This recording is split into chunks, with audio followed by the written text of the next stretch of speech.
Hello সবাইকে শুভ সকাল। আজকে সকাল থেকে প্রচন্ড কুয়াশা। মানে কাছ থেকেও কিছু দেখা যাচ্ছিল না। এখন অনেকটা পরিষ্কার হয়েছে।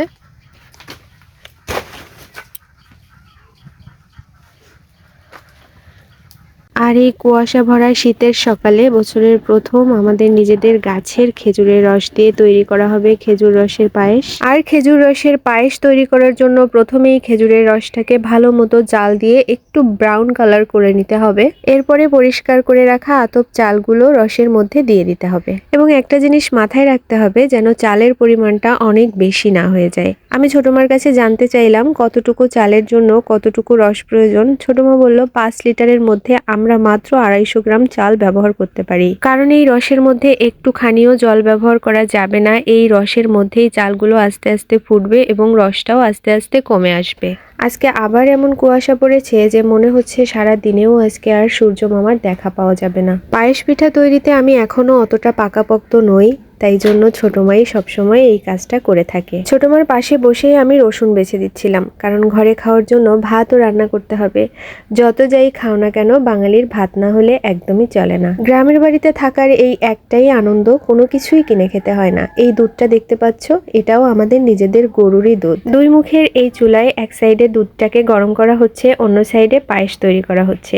আর এই দুধটাও কিন্তু পায়েসেই ব্যবহার করা হবে। দুধটা যত ভালো জাল হবে তত ভালো পায়েসের টেস্ট পাওয়া যাবে। যেহেতু নিজেদের গাছের খেজুরের রস, নিজেদের বাড়ির দুধ, আদপ চাল সবকিছুই, সেহেতু মাঝে মধ্যেই কিন্তু আমাদের বাড়িতে শীতের সকালে এই পায়েসটা তৈরি করা হবে। আমার তো খেজুর রসের পায়েস খেতে অনেক বেশি ভালো লাগে। আমার মতো তোমরা কে কে আছো যারা পছন্দ করো খেজুর রসের পায়েস খেতে, অবশ্যই কমেন্টস করে জানাবে। তোমরা কি দেখতে পাচ্ছ ওই যে নদীর সাইডে এখনো ভালো মতো কিছুই দেখা যাচ্ছে না, যদিও এখন সকাল 9:30টার মতো বাজে। শীতের সকালে এই চুলার সাইডে বসলে কিন্তু অতটাও শীত মনে হয় না।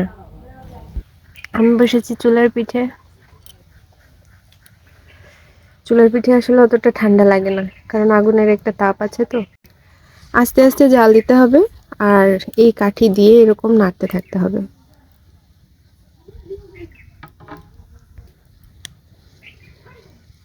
দেখেছো রসের কালার হচ্ছে সরিষা ফুলিয়ে হয়ে আসছে। এই রস থেকেই কিন্তু মিঠা তৈরি করা হয়, গুড়।